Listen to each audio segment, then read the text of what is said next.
Hello and welcome to Nitai Goranga TV. This is Dr. Lakshman Das. Well, dear friends, I'll be talking to you on a very important topic today. And the topic is how to deal with envious people.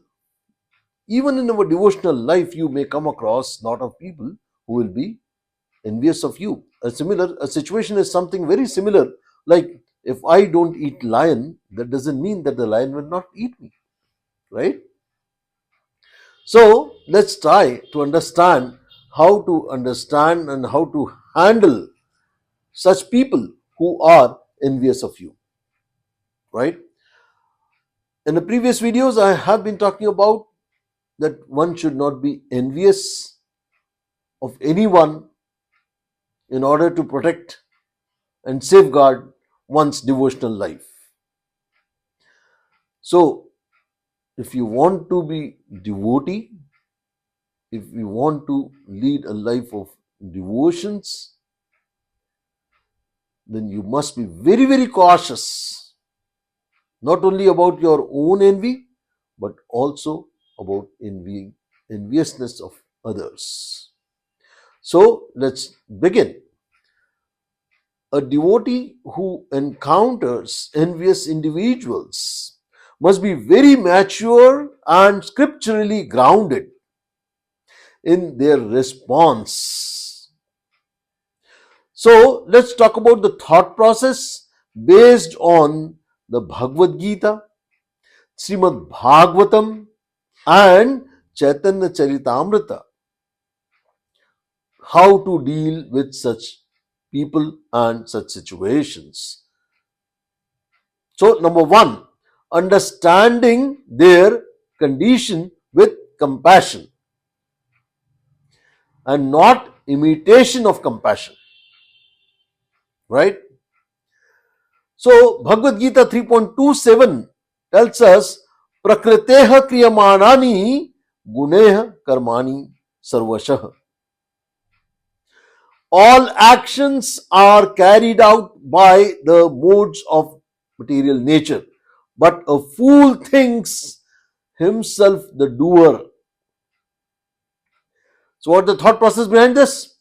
They are simply acting under the influence of the material modes of nature, especially Rajoguna and Tamoguna, that is mode of passion and mode of ignorance. Just as a sick person acts irrationally due to disease, the envious acts irrationally due to their inner suffering. I should not take it personally. So that is the message for your own self, that one should not take it personally. Second point is avoid association with envious people. This is very important. Bhagavad Gita 16.4 and 16.19 tells us, where the Lord Krishna is categorically mentioning envy as a demoniac quality and says, those who are envious and mischievous, I cast them into demoniac species of life. In Srimad Bhagavatam 3rd Canto 29th chapter in 17th shloka, Lord Kapila says, a saintly person should not associate with those who are envious of others. So what the thought process behind this? Out of my spiritual protection, of my own spiritual protection, I should avoid unnecessary interaction, any unnecessary interactions with envious people, unless I am spiritually strong and can help them without being affected. That's very important to understand. So, third important point is, see them as instruments of my own karma or Krishna's plan. In Srimad Bhagavatam 10th Canto 14th chapter 8th number shloka, Brahma explains tatate anukampas su samiksham anu. A devotee sees even a hostile situation as Krishna's mercy. So, what the thought process behind this? If someone is envious of me or harms me, it may be a result of my past karma. Krishna is helping me burn it off quickly, or perhaps Krishna is testing my tolerance and humility. So, fourth important point here is to practice humility and forgiveness. In Chaitanya Charitamrita Adi Leela 17.31, Lord Chaitanya says, Tranadapi Sunichena, Tarorapi Sahishnuna, Amanina Manidena, Kirtaniya Sadahari.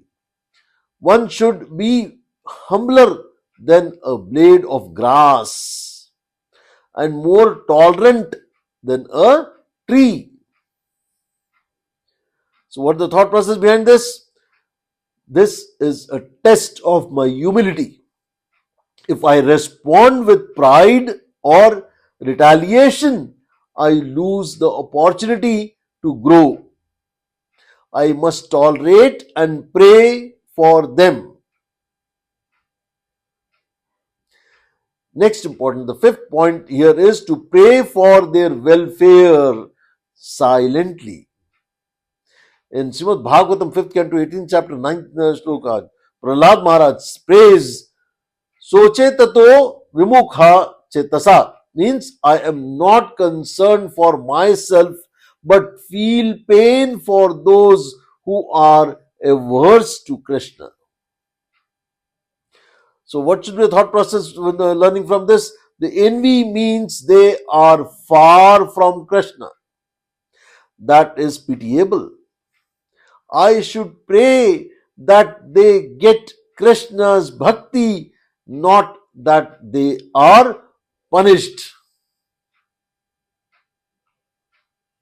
Sixth important point to learn from the scriptures is don't hate but don't feed the fire. In Chaitanya Charitamrita, Madhya Leela 1.218, Lord Chaitanya avoided Ramachandra Puri, who was envious. He did not associate with him but did not retaliate or hate either. So, what should be the thought process learning from this? I should not provoke or give them reason to increase their envy. I must behave in such a manner, in such a way that I neither agitate them, furthermore, nor allow myself to be harmed spiritually. Seventh important point is focus on your own bhakti. In Bhagavad Gita 9.30 and 3.1, even if a devotee commits abominable acts, he should still be regarded as a saintly person if he is determinedly engaged in devotional service. So, what's the thought process behind this? What should be the learning? What should be the takeaway? If I engage in the fault finding or get disturbed due to their envy, I lose my focus from bhakti. So, let me continue my chanting, my serving, and keep my consciousness with Krishna. So, that's the most important thing to learn. Let's summarize what all I spoke about based on the scriptures. Your response should be driven from 3.27 Bhagavad Gita. Envy is due to modes of material nature. Don't take it personally. From Bhagavad Gita 16.19, avoid envious people and their association. Srimad Bhagavatam 3.29, 1.17, avoid envious people, don't get involved or entangled with them. In Srimad Bhagavatam 10.14.8, Krishna's arrangement should be taken as an introspect on that. Chaitanya Lila Adi 17.31, tolerance and humility, be patient and be forgiving. Srimad Bhagavatam 5.1.18.9, pray for them, feel compassionate. And Chaitanya Chaitamrita Madhya Lila 1.218, ignore silently, avoid conflict. And Bhagavad Gita 9.30 and 31, focus on bhakti, don't get diverted. Alright, that's good enough to summarize. So, teaching your responses is most important. The envy is due to the modes of material nature. Don't take it personally. That's very important learning. Avoid envy and envious association. That's very important to practice. Avoid envious people. Don't get entangled or don't get any involvement with them. You cannot change them. Then take it as the Krishna's arrangement that your spirituality is being tested. So be introspective, right? And most importantly, the tolerance and the humility.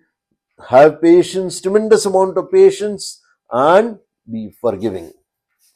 Pray for them, feel compassionate, and most importantly, last but not the least, ignore silently, avoid conflict, focus on your own bhakti. Hare Krishna.